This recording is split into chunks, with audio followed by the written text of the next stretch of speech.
One of the most important thing that I also want to discuss or call our attention to, especially with the administration of um, church, as far as church administration is concerned, is time management.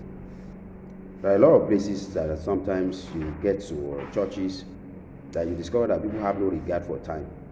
See, time is life and time is of essence. And that's the reason why, for those who have the understanding and respect for human time, they will agree with me that truly, when people come for program, every program should be timed. The dispensation where somebody will say is the Spirit of God is in charge, the Spirit of God is moving. See, there is nothing like that as far as church administration is concerned. Whoever supposed to take opening prayer, sometimes you get to some churches, opening prayer that's supposed to just be just few words within 2 minutes. You see somebody doing opening prayer for 10-15 minutes. That is no longer opening prayer. That to me is another prayer session. And that's why you discover that there are some certain cadres of individuals that will never be privileged to minister in some places. Because if you find yourself, I had the opportunity of being invited to a place where homiletically everything there is structured and time is allotted. See, every program has time, bound. Every program has time allotted to them.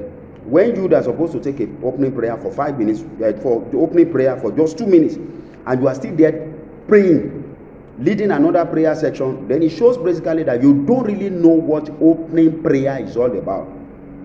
And that is, see, as far as the church is concerned, I think it's high time some of us begin to address some certain things we've been seeing that are not normal, that have become normal in some of our churches, denominations, and assembly.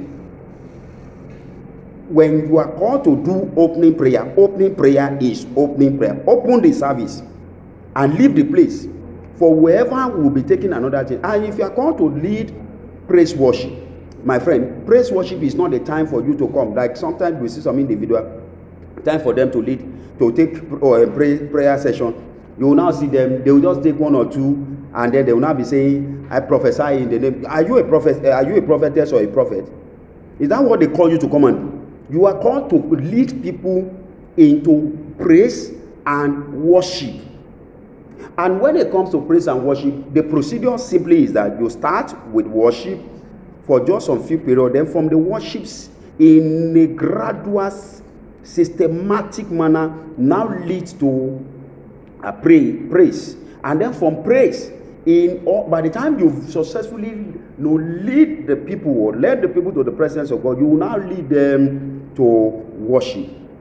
And that is from with the worship you will now end, and then now causing the people to have been connected to heaven.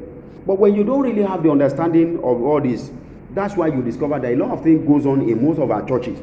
You call some people to come and lead praise worship, and then they will now, there are a lot of choruses. Maybe in my next presentation, maybe I will personally come to address some of the things praise worship leaders do behind the pulpit that are not normal, that we've been considered to be normal in most of our churches. Therefore, beloved, I just want to drop this, please. And when it comes to praise worship, just do it, and you don't exceed the time allotted to you. Time management is of essence. See, it does not necessarily have to be 1 hour, 30 minutes, or whatever. See, you can lead people if you are well prepared, adequately prepared, and you pray for the hand of God to move as you come to lead the people.